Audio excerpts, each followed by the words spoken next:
There comes a time where you're going to be faced with navigating really complex emotions.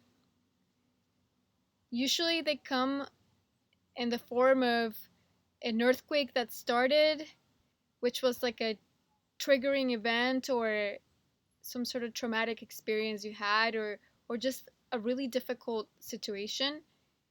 And that led to a lot of emotions that got unleashed.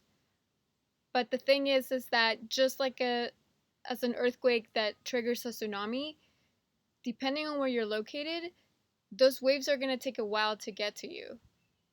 And it works just like that with emotions.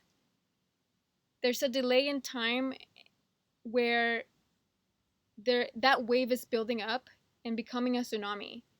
And then when it hits you, then it's obviously a lot to bear. So you can prepare for that.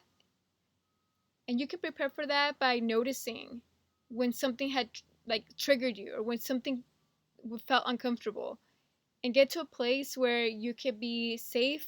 Now, what I want you to recognize is that it's perfectly okay to have mixed emotions. It's okay to feel like you're getting pulled in two different directions, like a love and hate dynamic towards a person because of the way they hurt you. It's complicated. It's complicated to still care for them and to also just not want to see them again. It's okay for that to exist. But you also have to come up with something that brings you peace inside during this troubling and complicated time.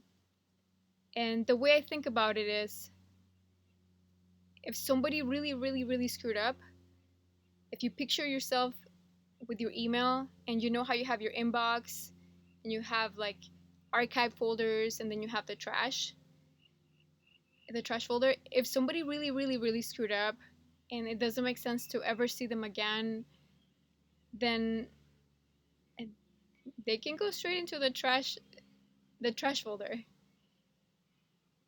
Now, if it's a little bit more complicated than that, then maybe they belong in the archive folder. And the thing is that they have to work themselves out of those folders to get back to the inbox folder where they get to be a part of your life. So that's how you can reconcile with having so many complicated emotions towards the same person. In some ways, caring for them, and in other ways, just like being so upset at them for how they acted that you feel like they never deserve a place in your life anymore. So it's gray. There is a gradient between black and white. There is people that absolutely have lost it all. And there is something to be said about the space between trash and regular inbox. There's a gradient there. But the bottom line is that it is on them to earn a way back into your life.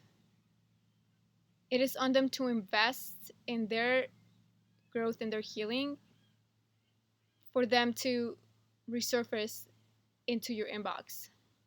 So keep that in mind when going through these like complicated emotions. If there's a better place to put them that is going to be more congruent with how you feel, like just leave them there. And you don't have to be like constantly dealing with them. You could just be like, well, they just go straight into the archive box until they can show you any better.